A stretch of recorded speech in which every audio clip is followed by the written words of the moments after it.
అయినా జగనన్న, నీకున్న ఇమేజ్ ఏంటి, నువ్వు చేసే పనులు ఏంటన్నా? 40% ఓట్లు ఉన్నాయన్న నీకు.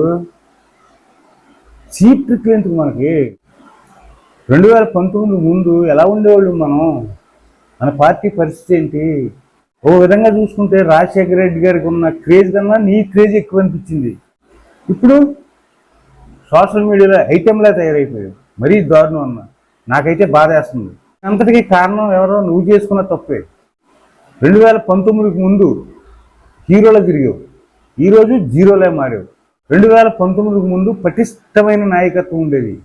అదే 2024కు ముందు ఏదో ఐపాక్ బైపాక్ ఏదో చెప్పిందని మంచి మంచి లీడర్లని అందరినీ వదులుకున్నావు సీట్ ఇవ్వక.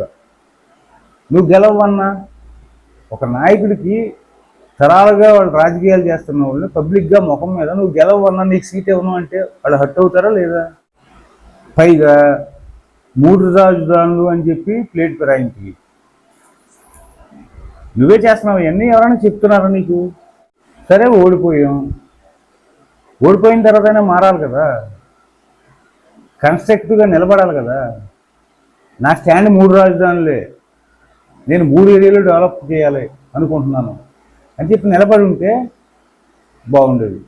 కానీ మధ్యలో ఏమైందన్నా, మళ్ళీ మావుగాని అన్నావు. మావుగాని పేరుంటే నవ్వేరు జనం. ఒక నెల రోజుల పాటు నువ్వు ట్రోలింగ్ గురయ్యావు. అవసరం ఇదంతా మనకి, ఈ ట్రోలర్స్కి? ఎందుకంటే నువ్వు మాట్లాడే విధానం కూడా అలాగే ఉంది. ఈ మావిగన్ పేరు ఎక్కడి నుంచి వచ్చిందన్నా? ఎవరు చెప్పాడు నీకు? సరే మావిగన్ అన్నావు, ఓకే. మళ్ళీ మరుసటి రోజే విజయవాడ అనేసి అసలు ఏంటో, ఏం పార్టీ వ్యవహారం ఏంటో, ఏం చేసావు, ఏం చేసుకున్నావు నీ పార్టీని? విధంగా చెప్పాలంటే నీ పార్టీకి నువ్వే భస్మాసురుడు. నిజం. నీ పార్టీ నెత్తి మీద నీ చెయ్యే పెట్టావు. ఫినిష్. ఇప్పుడు ఎన్నాళ్ళకి కోలుకుంటుంది నీ పార్టీ? అసలు కోలుకుంటుందా? ఈసారి ఎలక్షన్లో ఓడిపోతే అసలు లీడర్లు ఎంతమంది ఉంటారో నీ దగ్గర వెనకాల? ఆ తొట్టి గ్యాంగు ఒక 4-5 తప్ప ఇంకెవరు నీకు కనపడరు. నిజంగా చెప్తున్నాను. ప్రజా సమస్యల మీద పోరాడు. ప్రజా సమస్యలు అంటే నీకు తెలియకపోతే, దేని మీద పోరాడాలో తెలియకపోతే అడుగు, తెలుసుకో, మేధావులను తెలుసుకో. అంతేగాని ఐప్యాక్లు గీక్ ప్యాక్లు కాదు. రియల్గా మాట్లాడు, రియల్ టైంలో స్పందించు. అంతేగాని నువ్వు వచ్చినప్పుడల్లా వెనకాల డబ్బా బ్యాచ్ వస్తుంది, సీఎం సీఎం సీఎం అని. ఈ బ్యాచ్ని నమ్మొద్దు. వాళ్ళు ఎంతమంది ఉంటారు? 1000 మంది ఉంటారా? ఒక 5000 మంది ఉంటారా? లేదా 10,000 మంది ఉంటారా? వాళ్ళు వేస్తే గెలవు. అర్థం అవట్లా నీకు. ముందు అర్థం చేసుకో, రాజకీయ లౌక్యం తెలుసుకో. నువ్వు మంచిగా చేసావు, నీకు కాదనట్లేదు. బట్ కొన్ని వదిలేసావు. ఆ కొన్ని ఏంటో తెలుసా? విపరీతమైన కరప్షన్, విపరీతమైన రౌడీజం. ఆ రౌడీజాన్ని ఇవాళకు కూడా రఫ్ అని నువ్వే ప్రోత్సహించడం వాళ్ళని. అన్నిటికన్నా ముఖ్యమైనది డెవలప్మెంట్ లేదు. ఇప్పుడు చూడు డెవలప్మెంట్ ఏ విధంగా జరుగుతుందో.